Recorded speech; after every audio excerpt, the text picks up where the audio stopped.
బలం ఎంత అన్నది అభిమానులు కార్యకర్తలు ఆలోచించడం లేదు. పవన్ ని చూసుకుని పార్టీ ఓట్లుగా మారము అని గత ఎన్నికల్లోనే అర్థమైంది.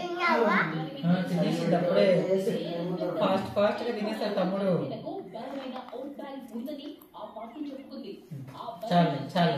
ఎన్నికలకు ప్రశ్నించింది కూడా.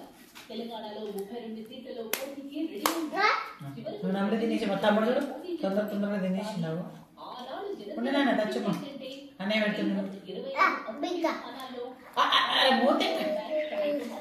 నోట్లో పెట్టినానా? నోట్లో పెట్టి మమ్ము ఎక్కడ పెడుతున్నావు నువ్వు?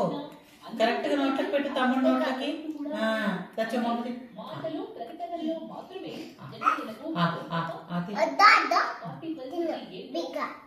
చెప్తున్నాయి. నువ్వు సార్లు తమ్ముడు అన్నా జనసేనకు మహా అయితే బాబు ఇస్తారనే చర్చ జరిగినప్పుడు